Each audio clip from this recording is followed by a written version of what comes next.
What's up guys, JP back at you once again, bringing you guys another video, and this time I want to do something a little bit different. This is going to be sort of a closer look at the Vincent Price Collection Volume 1, but it's going to be a little bit more of a off-the-cuff version. I'm not really doing much editing, I'm not going to plan it out, I'm kind of just going to shoot from the hip on this one. So, the first thing I want to say is this set is now out of print, so I think that people would be interested to know if it really is worth paying that crazy money for, finding it for a price that is barely affordable. Is the content there? Is it worth it? Or is it just simply a rare title that would be cool to have in your collection? Well, I'm here to answer that question. So, first of all, there are 6 films in this set. There is one booklet. It's not very thick. I finally have worked my way through this set. It was released in 2013, I believe, by Scream Factory. It was the first of the Vincent Price collections. There are now 3 of them,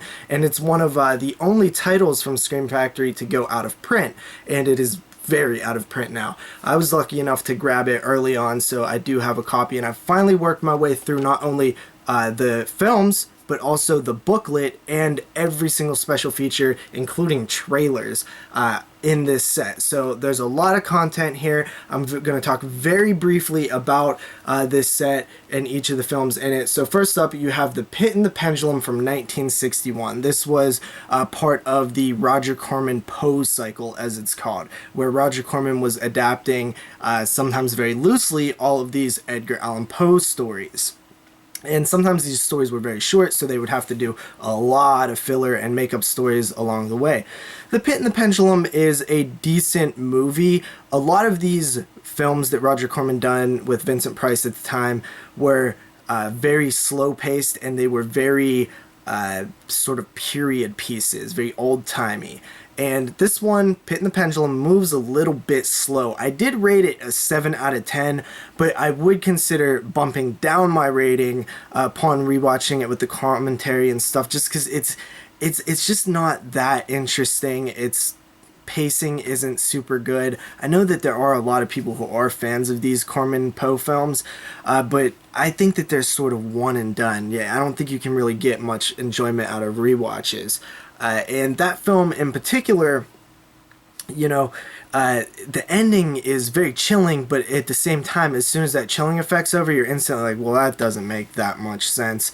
It's been a little while since I've watched that one. That was the first one I watched in the set, but it's solid at best, but not really a film that I would recommend on a rewatch, that's for sure.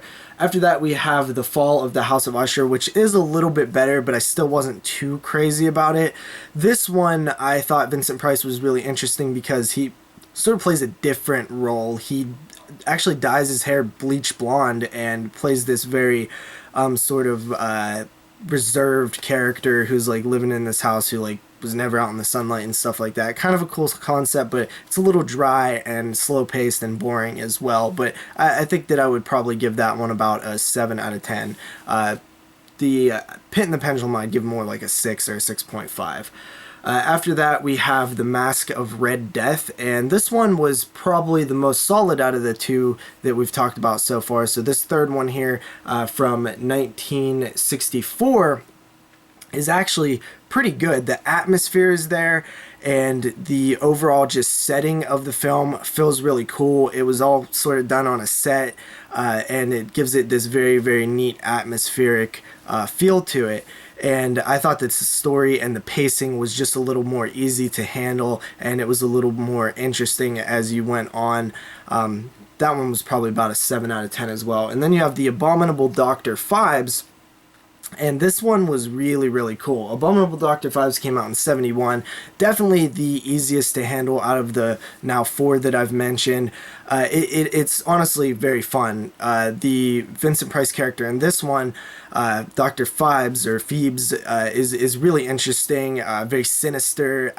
And this film has this very dark, black humor that I can't quite pinpoint exactly what. I guess it would be like British humor, something that I'm not very familiar with, but it just has this black comedy to it that works so well. And honestly, the storytelling is so much easier to swallow in this one, because you're kind of dealing with a simple yet cool plot where Vincent Price's character, Dr. Phibes, is very angry at these people who he believes was responsible for the death of his beloved wife. So he kind of attacks them with these sort of 10 plagues or however many plagues of Egypt, and he kind of reinterprets them in his own sort of sinister way. It's really, really a cool film. I had a lot of fun with that one.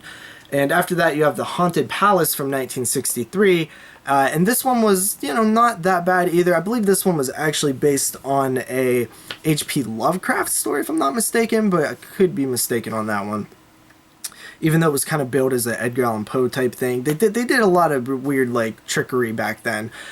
I didn't love The Haunted Palace, but it has its moments. It really does. There's some creepy moments to it. The atmosphere is a little thick in that one. Just the pacing and just the slow, boring nature of the film isn't good for sort of the rewatch. And, I watched a couple of these films a few times with the commentaries and things like that.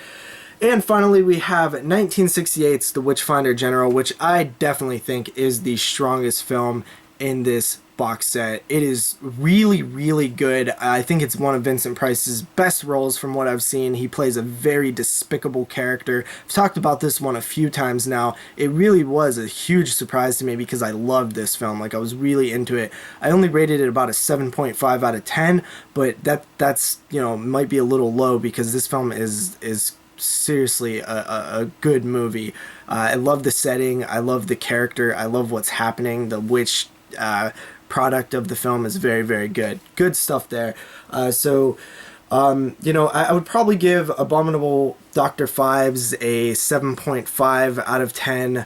And I would give The Haunted Palace maybe like a 7 out of 10. I wasn't too crazy about some of these films, even though I gave them like above average ratings. So then you sort of have the little booklet there. There's not much to it, but they do sort of talk about the films a little bit, and that stuff's interesting, a little bit about Roger Corman and things like that.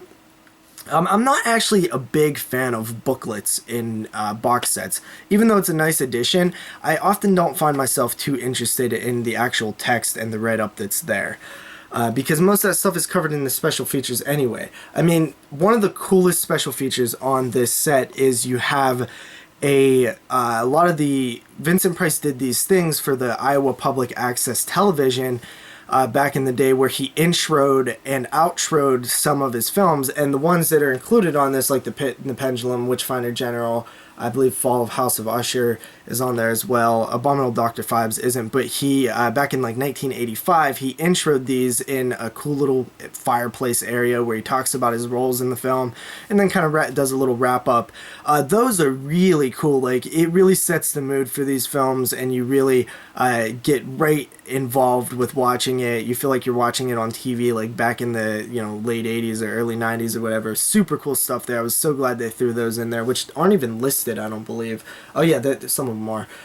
So yeah, the ones that have the introduction are all of them except for Dr. Phibes, actually. So that's the only one that doesn't have the introduction and the outro.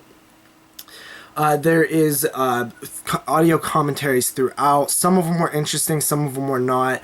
Some of them, honestly, weren't even feature-length commentaries. I think maybe The Haunted Palace, they're like half commentaries where it is a commentary and then it just sort of stops like midway through the film and nobody really talks anymore after that, but they are very interesting. They feel like they're very scripted as well, though. But what they were talking about in the commentaries, you got like film historians and stuff and like experts talking about these films. There's some with Roger Corman which are decent. One of my favorite special features, though, is a interview with Vincent Price conducted by film historian David Del Valle on The Witchfinder General, as well as a interview with Vincent Price's daughter on one of these, and I loved that. That was probably my favorite special feature on here, where they sort of talked to his daughter, and she basically told us how she saw Vincent, and I already respected Vincent Price, but I got a new respect for Vincent Price after hearing his daughter talk about him. He really did seem like somebody who truly cared about his fans, which it means a lot to somebody who's a super fan like me. and you know, that was a great special feature. There is tons of other stuff on here. Some of it is a little dry and boring, but other stuff is very, very interesting. There was a sort of featurette called Witchfinder General, Michael Reeves Horror Classic, and that one's really interesting. It goes into the history of the film and the behind the scenes stuff, like the creation of the film, and I thought that was one of the more interesting special features here. So is this set worth tracking down and finding? I will say that if you can get it for a reasonable price, I say $75 is the maximum you should pay for this, and that's not including if you're just a collector and you want it for the value. If it's worth, you know, 150 and you pick it up for 80 and then sell it for 150, obviously it's valuable in that way. But I'm saying, as somebody who's going to watch and enjoy these films, what is the price range that I would pay for it, you know, not in a money-making situation? And 75 would be the max on this. I honestly think that that's even pushing it. This is worth $40 to $60 in my money. I would not pay more for it than that. The films, some are good, some are just okay. They don't really have a whole lot of rewatch. And the special features, there are some good ones, some really good ones, but there's a lot of stuff that you're not gonna really be that interested in. A lot of commentaries. Some of these films have 2 commentaries, and some of them are just dry. They're boring. They're not really that fun. Some are better than others, and you know, there's so much content on here, but less than half of the content is truly worthwhile. So this is a very good set. I do recommend owning it if you can get it for the right price. And I do recommend, you know, checking out some of those special features. But walking away from this set, it's good, but not great. You know, it's not an amazing set. There's so much content here, but I feel like a lot of it isn't worthwhile, is what I'm trying to say. So that's kind of my opinions on the Vincent Price collection. I am super happy I own this, though, simply because something like the Witchfinder General on Blu-ray, I want to own this set simply for that film. And it is cool to have all these Vincent Price films. I mean, even though I'm not going to rewatch them very much, besides Witchfinder General, maybe The Abominable Dr. Phibes, it is very nice to own. So that's sort of my opinion, guys. Very long-winded, but I hope I broke it down pretty good and sort of just a shoot from the hip way. Peace out.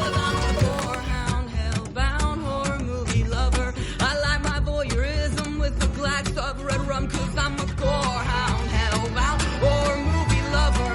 Good